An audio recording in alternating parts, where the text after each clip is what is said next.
Daktari Nancy, kirango kaka telo mopogore opogore nitiere. Ng'ato penjo ni lokruok mar kor lwasi ni wan kaka oganda owinje yo machalo nade.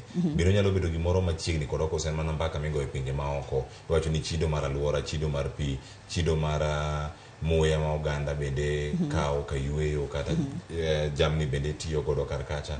Ng'ato penjo ni pek mane ma intiere godo mondo mi ng'ama ni dala cha winja ni gima timre kacha cha mache lokruok mar kor lwasi. En ang'o ma ng'ato nyalo bet piny to wacha ni ka gini timore nikech lokruok mar kor lwasi. Ne wan gi lum e pap. Lum ni tinde onge. Yiende ne wan go, yiende tinde tho. Rech ne wan tiere godo e nam, rech tinde ikwanyo ka ni mana malo e nam ka tho. Ginya bedo gik mag kuom ranyisi. Inyalo lero mana nyako Ramogi Joan sani ka itudri kata kaunti ma Migori, kaunti ma Homabay, gin counties molworo alwora mar nam lolwe. Apani jopiny neno kake gigi timore sani, kata ka wang'iyo mana Kisumu County, wang'iyo Kano, neno kake koth no chwe, ma kodhni no yweyo ute, oyweyo kata mana jamni mek ji. Tipenjo ni kodhegi bende ging'eny ga chon, koso sani gimedore nikech sani iga ka iga waneno ka wach mar oro no endo mar koth mabiro maywe gik moko medore. To kata mana kiwuoyo gi jok ma pidho cham, iwuoyo kata kodgi Homabay County, iwuoyo kodgi Migori County, gibiro ng'isi ni chon ne gipidha cham kamano to ne donga. To kendo gibiro ng'isi ni chon koro ng'ama ni piny neno chon ne wang'eyo ga ni koth biro kata March to biro e dwe mar adek, dwe mar ang'wen kendo dwe mar abich mwaluongo ni March, April and May. Mano koro nego bed ni koth mabiro malach. Kato kendo wan gi koth kendo mabiro e dwe mar OND, October, November, December. Koro sani yudo ka nitie lokruok. Samoro koth monego bed ni ng'eny kachakore mar iga, samoro yudo ka tin. Kaito kichopo kendo October, November, tiyudo ka koth cha kendo chako lokore, ochako bedo mang'eny. Koro kana dhi kuonde moko to iwinjo ka jopur ng'isa ni, giwacho gi Kingeresa ni, the rains are not behaving.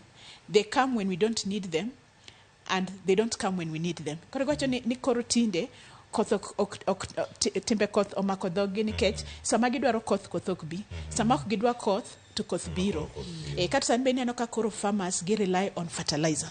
Neno kata ka government pok ogolo fertilizer to giwacho ni ok ginyal puro kendo neno ka cham be ok dong maber. Koro pur masani dwaro ni nyaka wabed gi gima waluongo ni climate information. Wadwaro ni mondo wabed ni wan gi weather information. Masamoro nyiso farmers kaka sani Kalro oseloso app moro. Koro king'iyo app ni endi to ikete simbi to kata wach mana ni in kata mana kumoro Siaya ti inyalo mulo that app to ng'isi ni app ni endi Siaka oduma namba makama emonengi pedhi kata ng'isi ni week makama ande ong'isi chieng' ma koth dhi chwe. Koro ng'isi kata ni koth bo chwe mana dichiel kata diriyo. Koro ka japur moro nitiere dwa golo chambe to ng'iyo that app. Kose ng'iyo app no to ni kare week ni onge koth, anyalo golo chamna mondamo.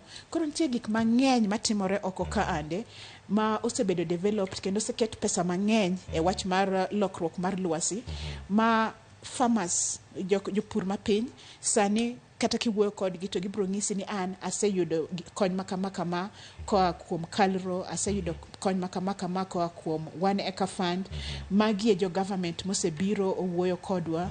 To kata mana sani Flocker program, financing locally led climate action. Mano ng'iso ni sani kwa ng'iyo lokruok mar kor lwasi wang'iyo locally led climate action. Wacho ni wagtemo golo pesa internationally, wacha kwa ng'iye kake odonjo Kenya ka to waneno ni pesa no bodhi nyaka wards.